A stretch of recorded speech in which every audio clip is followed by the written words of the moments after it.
Hi friends, welcome to my channel. Manohari, Chitra ఇద్దరు police స్టేషన్లోకి వెళ్తుండగా అప్పుడే అక్కడికి వచ్చిన అమర్ గట్టిగా మనోహరి అని అరుస్తాడు. అమర్ని చూసి మనోహరి, చిత్ర ఇద్దరు టెన్షన్ పడుతూ ఉంటారు. మనోహరి దగ్గరికి అమర్ వచ్చి ఇక్కడేం చేస్తున్నారు మీరు అని అడుగుతూ ఉండగా మను, చిత్ర టెన్షన్ పడుతూ ఉంటారు.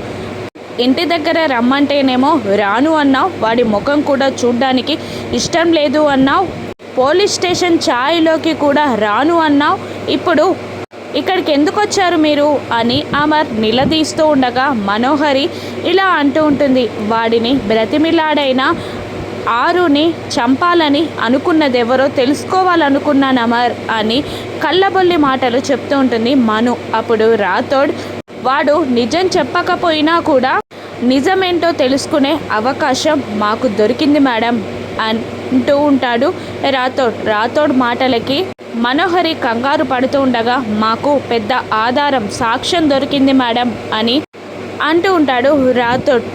ఏంటి అమర్ అది, ఏం ఆధారం దొరికింది అని మను అడగగానే బాబ్జీ ఫోన్ అంటూ బాబ్జీ ఫోన్ని చూపిస్తూ ఉంటాడు అమర్. ఆ ఫోన్ని చూసి మనోహరి షాక్ అవుతుంది. ఈ ఫోన్ ద్వారా దోషులు ఎవరని తేలుతుంది? బాబ్జీతో మాట్లాడిన మనోహరియా, బాగీతో మాట్లాడిన ఆరువా? రాను ఎపిసోడ్స్లో చూద్దాం. Thank you for watching.